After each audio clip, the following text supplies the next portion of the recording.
Tangan jari. Om Swastiastu. Baik, selamat pagi semuanya. Jadi kami dari kelompok 4 hari ini akan mempresentasikan materi mengenai asuransi dan juga dana pensiun. Nah, jadi pada materi kali ini kami akan membahas dua topik, yaitu asuransi dan juga dana pensiun. Nah, sebelum kami lanjut ke materi, di sini kami memperkenalkan diri terlebih dahulu.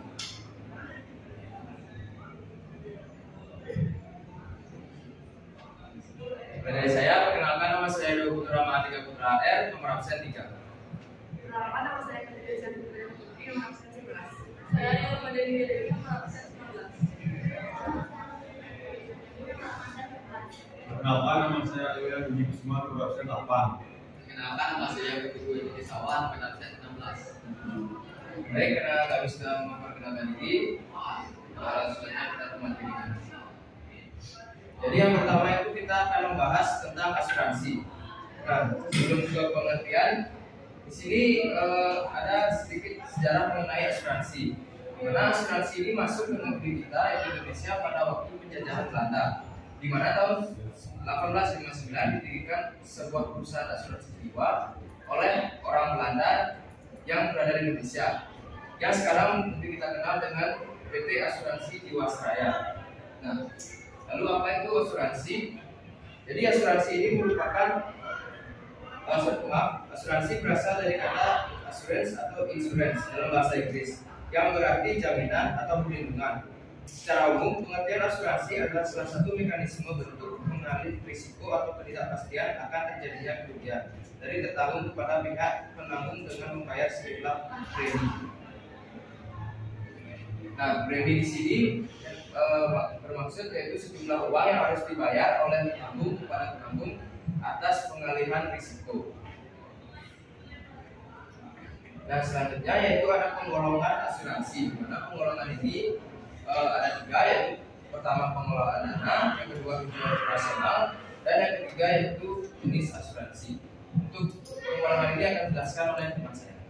Penggolongan dana terbagi menjadi 2 golongan, yaitu asuransi potensial dan asuransi syariah.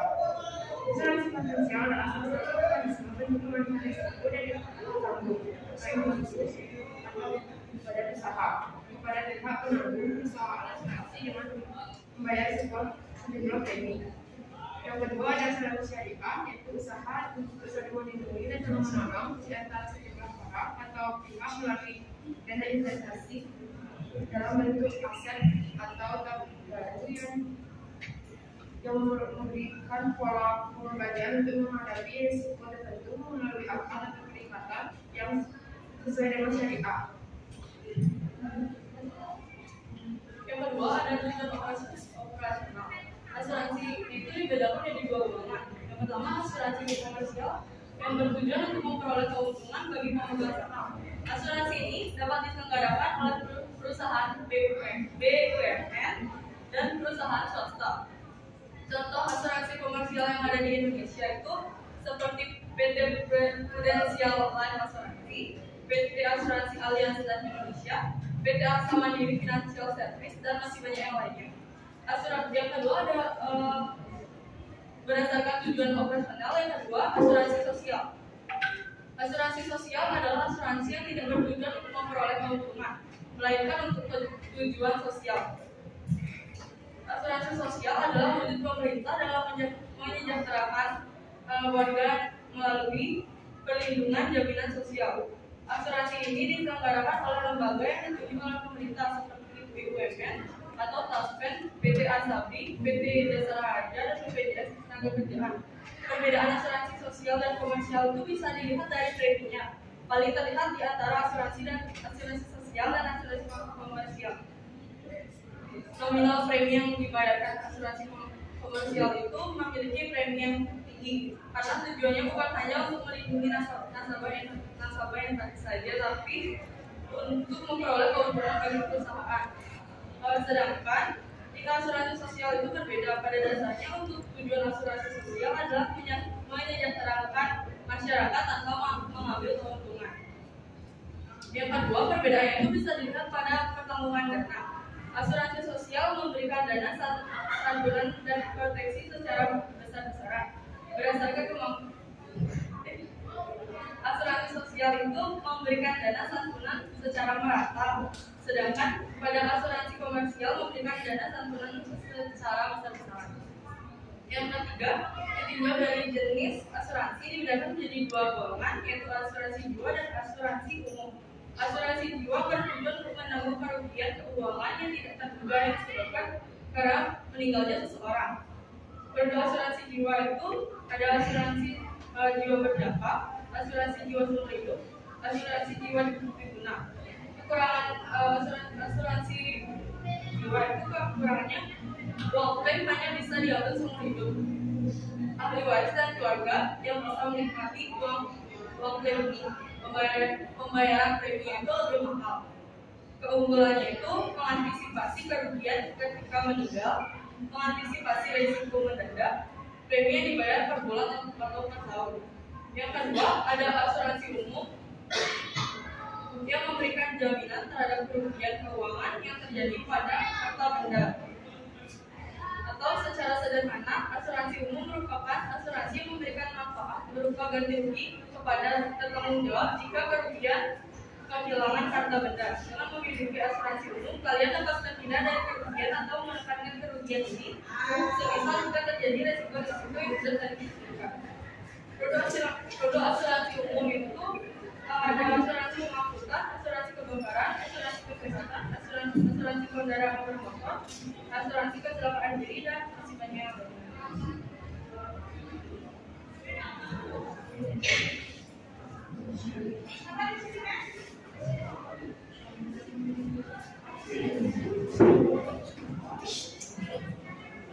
Baik, selanjutnya adalah manfaat asuransi.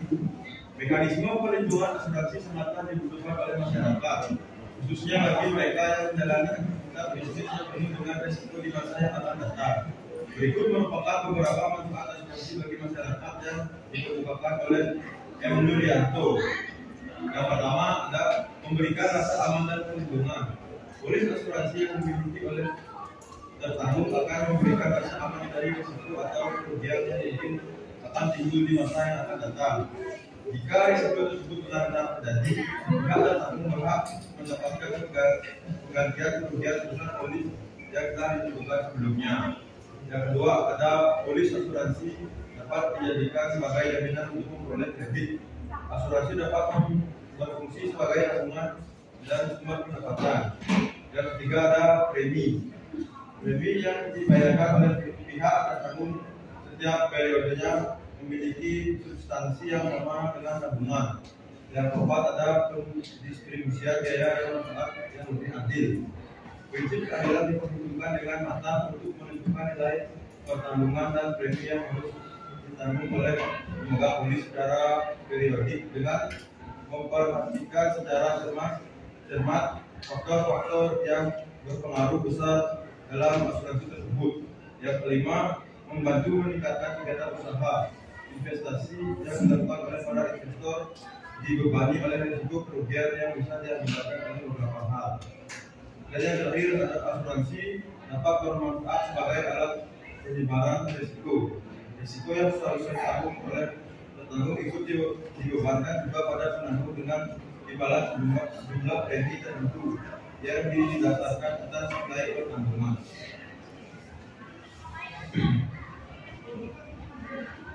Selanjutnya ada asuransi. Pada 6 adalah asuransi keberuntungan. Merupakan asuransi yang memberikan perlindungan kepada keadilan beberapa jika pihak tertahu mengalami dana fisik sehingga tidak bisa bekerja. Yang kedua ada anuitas, adalah produk asuransi yang menjamin akhiran pendapat bukan seumur hidup. Produk ini biasanya lebih banyak digunakan oleh pihak yang memiliki kesehatan fisik baik dan fisik yang memiliki riwayat hidup yang panjang. Yang kedua ada asuransi kesehatan, merupakan asuransi yang memberikan proteksi terhadap biaya kesehatan semakin hari semakin mengalami kenaikan dan mahal. Karena itu, asuransi ada yang sama-sama mahal. Yang keempat, asuransi jiwa berdampak. Bahkan asuransi yang memberikan manfaat bila dilakukan oleh kematian. Tapi tidak ada kata lepas, asuransi jiwa tetap kelima, ada asuransi jiwa penuh. Bahkan ada produk asuransi yang dijual sendiri, yaitu jelas pada saat kematian bukan tertanggungan akumulasi nilai jualan yang pada pemilik polis.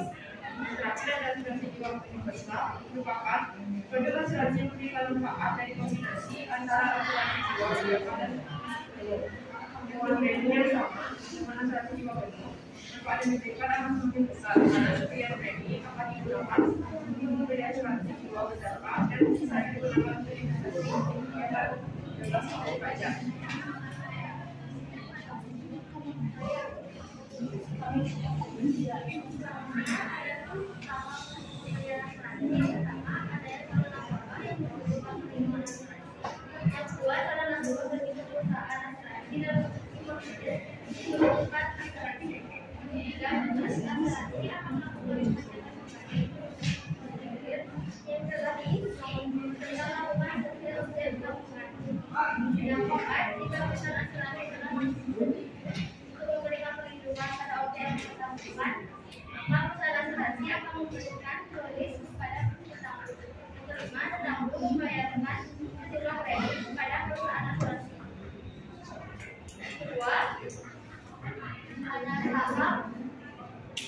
Penyelesaian klaim asuransi. Yang pertama ada petambul mengalami kerugian karena suatu musibah.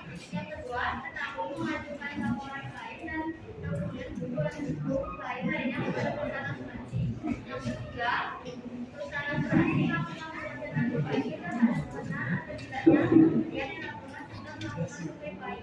Keempat, ketika sudah perusahaan asuransi menyetujui untuk mengganti kerugian yang dialami petambul. Kelima, jika klaim sesuai dengan jaminan yang disebutkan, perusahaan asuransi akan melakukan pembayaran kepada petambul.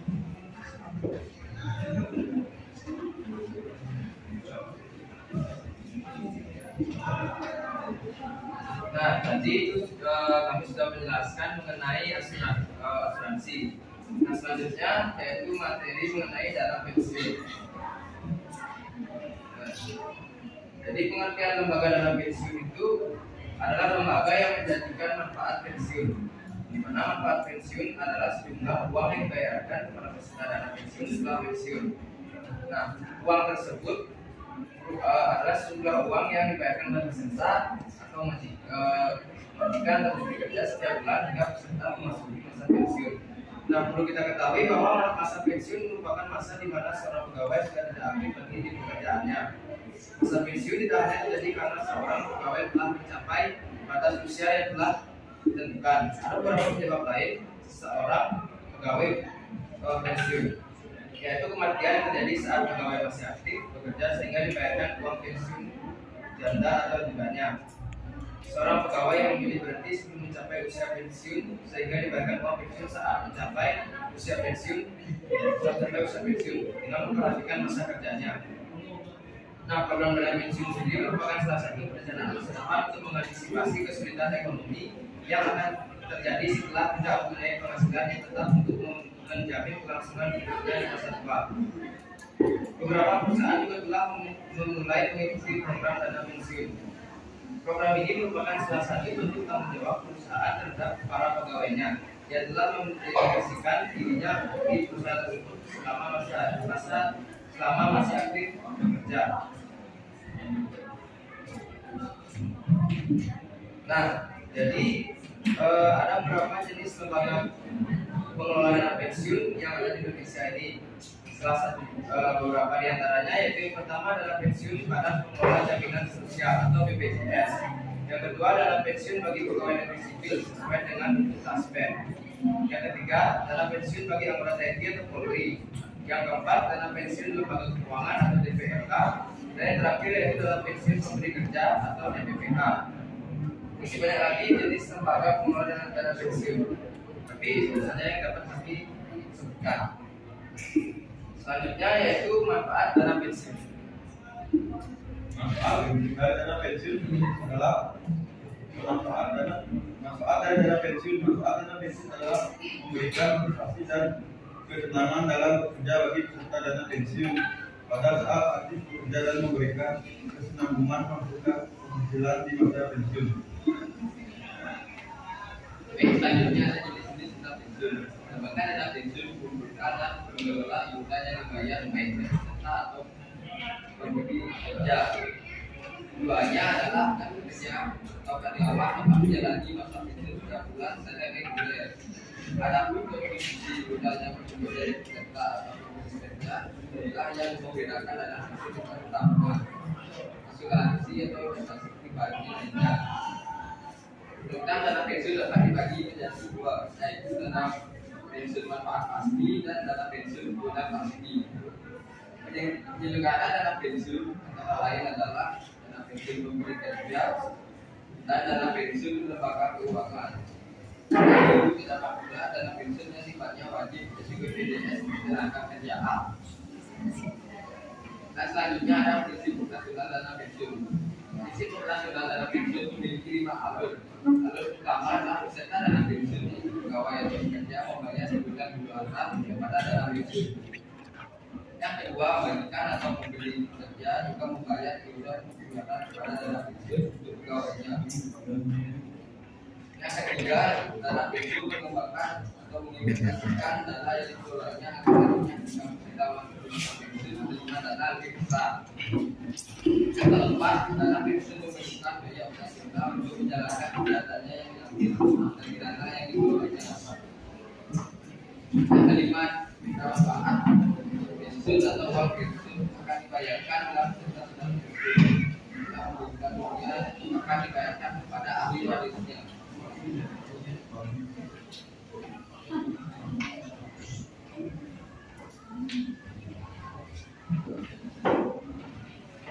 Baik, itu dia materi dari kami yang mengenai asuransi dana pensiun.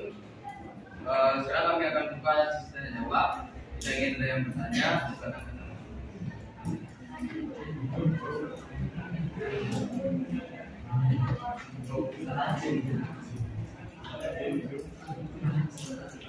Baik, karena keterbatasan waktu, jadi kalau ada yang ingin bertanya bisa dikirim pertanyaannya di grup, nanti akan kami jawab lewat grup.